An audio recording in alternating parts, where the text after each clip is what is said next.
Broadcasting from the business capital of the world, this is the Podcast Business News Network.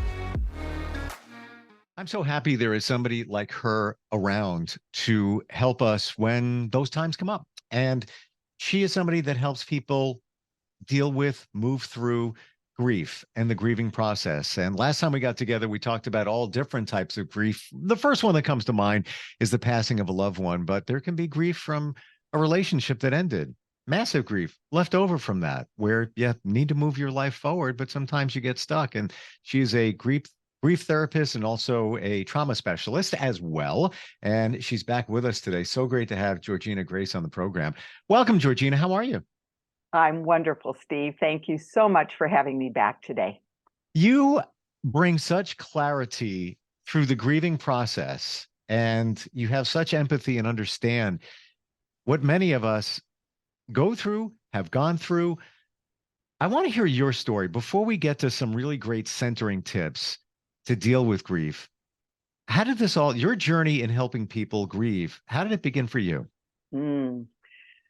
Steve, it began with 5 people in my family dying in less than 4 years.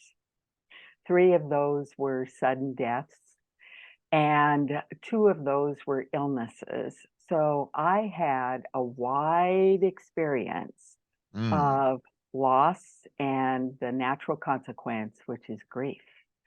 And it was jarring because my brother Mark died. He was the first person to die in 1994, and Mark had a diagnosis of mental illness. And when a minister in Nebraska said, anyone who takes medication doesn't have enough belief in Jesus, Mark stopped taking his, and 2 weeks later, he died of suicide. Now, I knew I would never grow old with my brother Mark. And his birthday is going to be Friday, March 24th, and Wow. he would have been 68. So he died when he was 39. It's been a long, long time. And then the next person to die that very same month was my father-in-law, who'd been ill for many years with strokes. So we had the anticipatory grief. We knew he would pass, and we didn't know when. And I still remember where we were when we got that call. Those things stick in the body. And then my mother died of a brain tumor in July of 1997, and my father dropped dead of a heart attack in December of 97. And it was the grief of my son's sudden death in January of 1998 that brought me to my knees. My son Reed was one of those bigger than life kids as a 9th grader. He was an athlete and an artist and charismatic and a leader, just one of those kids everybody wanted to be with. And he experimented with alcohol, was banned from the basketball team for the rest of the year in 9th grade, and suspended from school for 3 days. And even though we were there with him, and I said, remember our family motto, every problem has a manageable solution, we'll get through this. I didn't take his hand, because when Reed was upset, you left him alone. And so I went to comfort his girlfriend, because she too had been suspended. And his dad was talking to the basketball coach. Reed told his buddies as he left the school, I'll see you on the basketball floor next year. But something happened, a switch flipped. And when he got home, he literally lost face. He was so embarrassed he wanted to die, and he did. And so there were all these different griefs, all these different responses to grief. And that's why I do what I do, because Steve, my journey through grief was grueling. And what I've learned and what my clients teach me is that everyone has their own unique path through. And when we have someone to listen and reflect back to us our own wisdom, the path is there, and the journey can be much more focused and quicker. Grief is not a life sentence. You don't have to be in that place forever. So that's why I do what I do. I've Yeah. written a book. It's called A New Morning, Discovering the Gifts in Grief. And it talks about my story and how I move through grief by learning to listen to my body. As and So it was a powerful, powerful process, and it still goes on today. Because every time I meet someone new, I'm with them. I don't need to fix them. All I need to do is listen to them. Yeah. And walk with them. Absolutely. Yes. Mhm. So, and I'm sorry that happened to you. Lots of questions. Does it seem, Georgena, when you look back at that 5-year period, does it seem like a blur? That's really an interesting question. There's a reason I'm asking it. Hmm. Go ahead. Because I I forgot. I had a similar situation. Hmm. My Hmm. dad and 2 uncles died the same year, 2 months apart each. Coincidentally or not, never Hmm. heard or looked deeper into it. They all worked for the same aerospace company plant. Hmm. Um, and this happened when I was 21.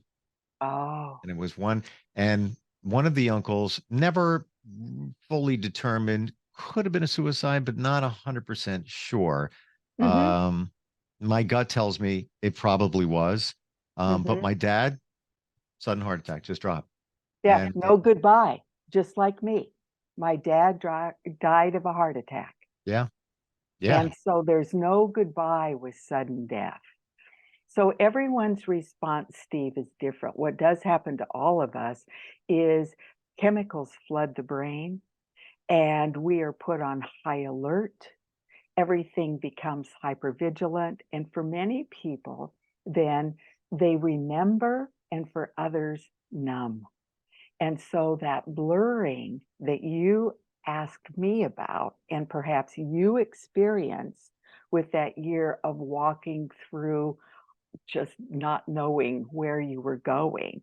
I described in my book, Steve, my grief with my son Reed's death felt like I was walking on an iceberg in the middle of the Arctic Ocean in fog so deep I could not see my hand in front of my face. So I guess that's quite the description of blur. Right. Yeah. Because when I Hmm. look back, I don't have many memories. It's just, I forgot until you shared your story Hmm. of each of those. It's literally 2 months apart. I think it was honestly, I can't even tell you the order because it's just gone. Hmm. I think it was an uncle, my dad, the uncle, um, Hmm. and 2 uncles were on my mom's side. Hmm. One of them was her brother. But yeah, to me, it's kind of like a blur. Um, and I'll even share with you one step further because we talked about sudden death. I'm with somebody now, wonderful person. Her husband passed a year and a half ago, sudden. Everything was great. And, she's has challenges and then not, and then there. And yeah, Yes, yes. And that's the thing about grief, it's a roller coaster. yeah, And when people can understand there's nothing wrong with me, I'm grieving, and my grief may not look like your grief, then there is a sense of, oh, I'm okay. I'm grieving. Yesterday, I met with a group of a team in an organization, and they'd had someone die suddenly of a heart attack. And it was no goodbye. And there was a snowstorm here, and they couldn't be together. And there were just so many things that happened. So they'd had the celebration of life, but they as a team needed to be able to come together. And one person said, oh, I haven't been here as long, so my grief is intense, but it's not like so-and-so's. And I said, oh, I'm going to invite you to step back and move from that place of comparison to the place of allowing. Because when we compare, we despair. That's a really good point. Yeah.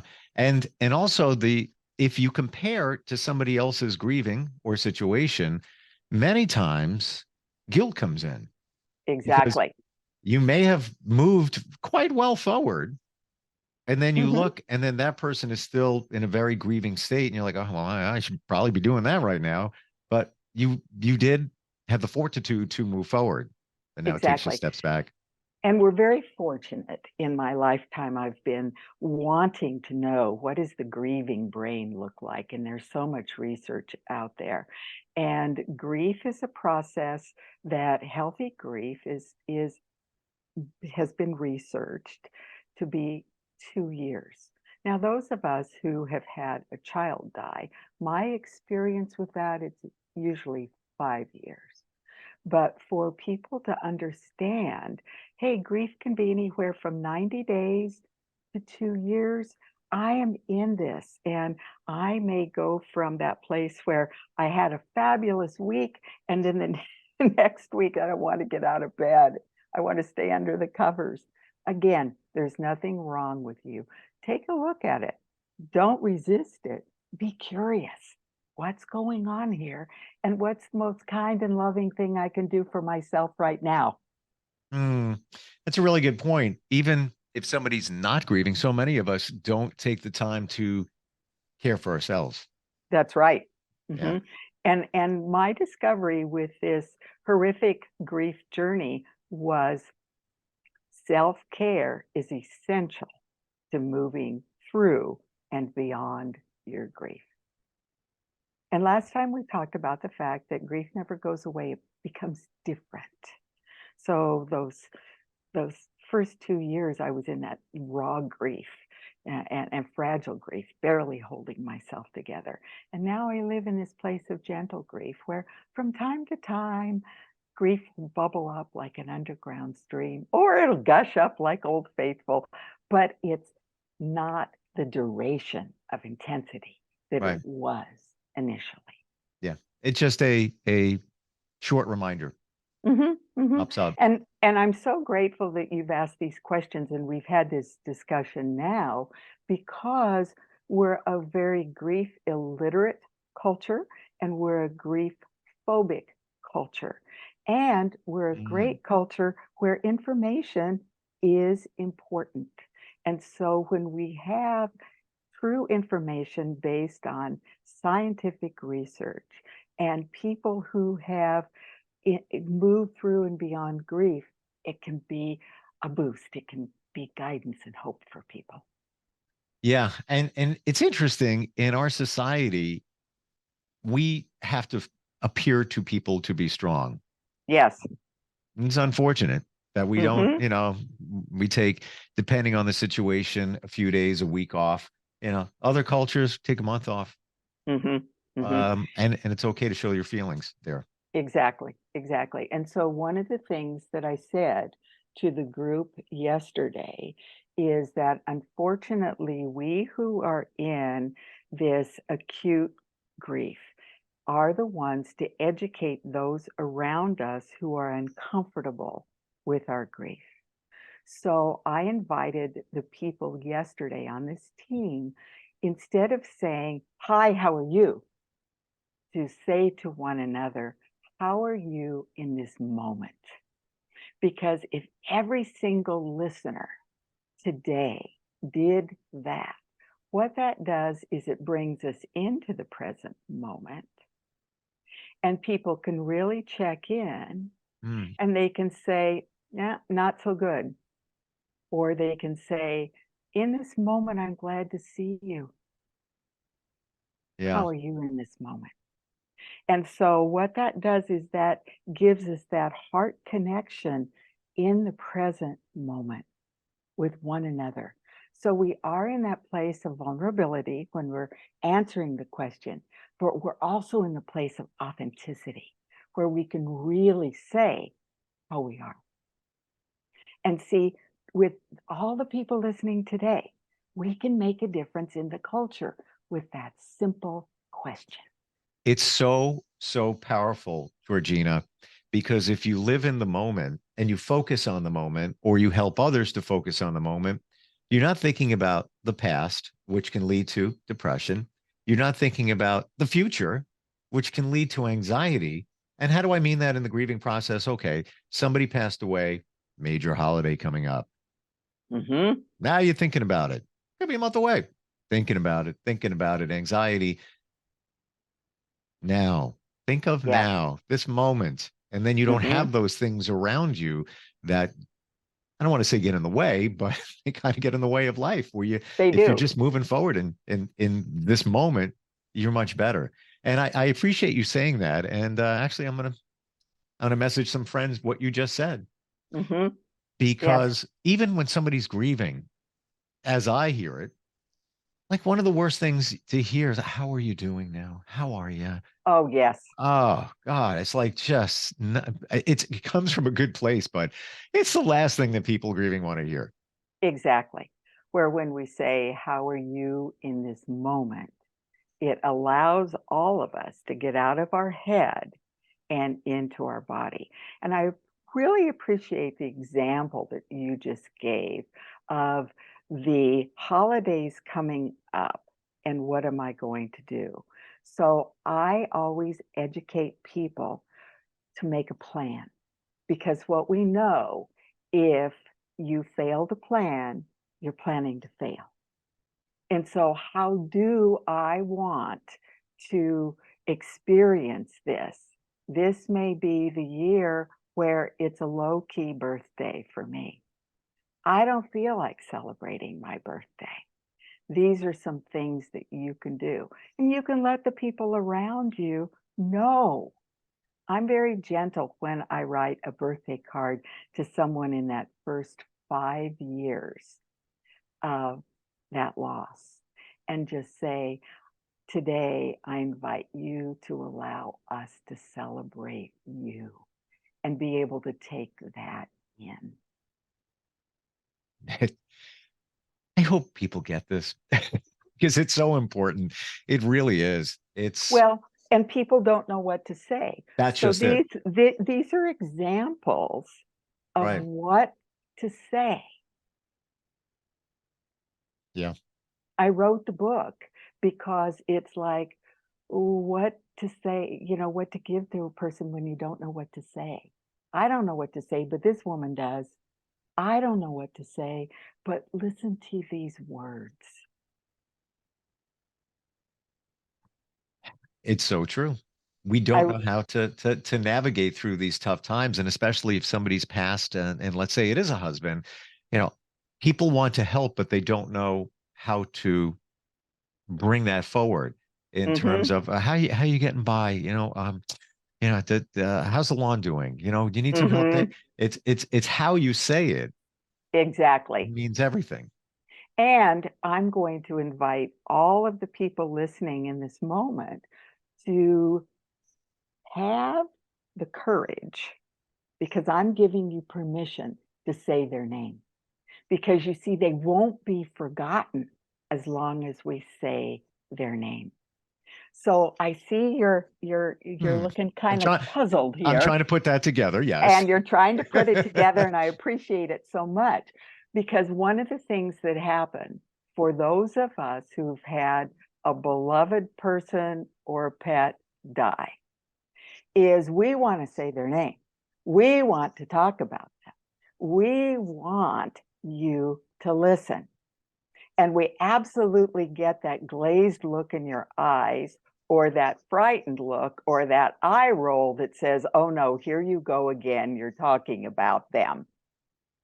Where if we say, the other day I was looking at a butterfly, and it reminded me of Reed and the beautiful butterfly that he created when he was in 5th grade. And I still have that postcard on my desk, Georgena.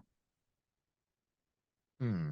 See what I'm saying? So are you suggesting we say that to others or say that to ourselves? If you're with someone Okay. who has had a loss, Okay. share that. If that person genuinely has come to your heart and your mind and you have a memory, say, oh, I was just thinking about George the other day. And I remember when we took that hike. Or do you remember when the four of us went out for dinner? Hmm.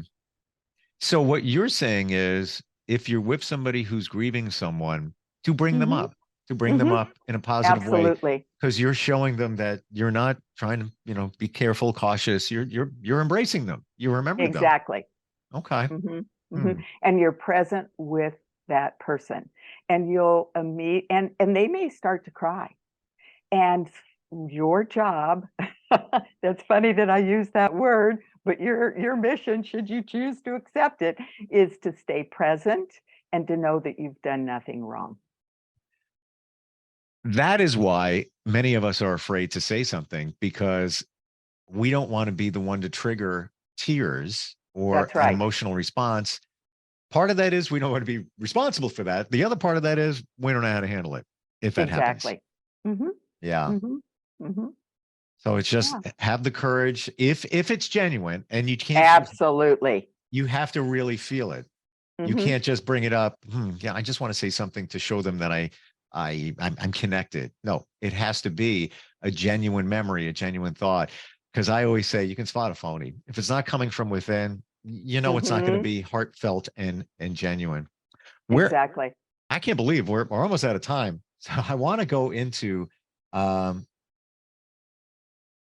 the six deadly D's. You Ah, had mentioned that at one point, and I want to delve into that if we could. sure. And then a real quick way for people to center so that they can come into that place of authenticity and presence with a grieving person. So the six deadly D's are those things that are a significant loss that are going to then result 9 times out of 10 in grief. And they are the big three are divorce, a diagnosis of an illness, and a death. And so very often in our culture, we do not stop when we get a diagnosis and check in with our body and go, oh my gosh, what's happened here? Instead, we go to the cure. The other three are more subtle. So there's natural disasters, not so subtle. We've had lots of those. Mm, There is the destruction. And in that big category, it goes from everything from that child who's little being yelled at and it feels traumatizing in their body because that's how they respond to it, to bullying, to physical, mental, emotional abuse, to rape, to war. And then there is the D of despair. I see that so often. Why should I keep on living? So those are the things for people to become aware of, because awareness is the first key to change. And so when you feel like you're out of your body or you don't know what to say or you're in that place of fear, what I'm going to invite every single person to do in this moment is to feel their feet on the subway train, in the car, as you're sitting at your desk. Feel your feet in connection to what's beneath you. Feel your hips in the chair, and as you lean back, feel the support of that and know, oh yeah, something's got my back. wow. Somebody always has your back. And you know what? We forget who's the most important person that has your back? You. Mhm. Yeah, It's so true. it is We so do. true. You Mhm. can't forget yourself. How does somebody reach out to you? The old fashioned way by calling 503-309-3966 or going to my website, integratedwellbeinginstitute.com. There's a button to click on contact and I will respond because each of you have so much to teach me and I would love to connect. You have a fantastic website. You have a fantastic presence. You have a fantastic way. And you've been through a lot, and you found your calling. Mhm. Absolutely. Without a doubt. Yes, yes. Even if you weren't talking about grief, just the way you explain things, very clear, concise, and with empathy, hard to find. Thank you very much. So any therapist that's listening that would like to be able to guide their clients through mind-body processes and come out of these grueling sessions energized, give me a call, 503-309-3966. And feel your feet. And feel your feet. Yeah. Georgena, pleasure once again, and look forward next time we get a chance to talk. Thanks so much. Take Thank you. care. We'll be right back.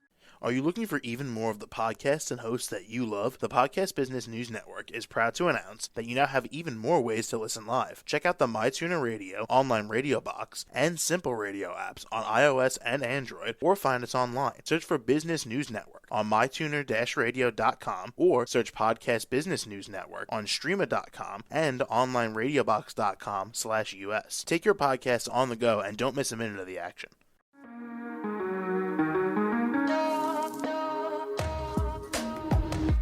Broadcasting from the business capital of the world, this is the Podcast Business News Network. For nearly 2,000 severely injured veterans, everyday life has become filled with barriers. Day-to-day simple tasks can become pretty daunting. I have to carry my chair up 2 flights of steps or have somebody do it for me. What scares me the most is just the falling. When I'm struggling with my house, I think, to have that one great barrier just knocked down, it's crucial. Home for Our Troops is a wonderful nonprofit that builds a mortgage-free, fully adaptive, handicap-accessible house. And there's no catch. It'll be our very first home that we've ever owned. This is a game changer. This is where your life begins again. We need you to join us in completing this important mission. Please visit hfotusa.org and help build homes and rebuild lives. Because of you, everything's going to be okay.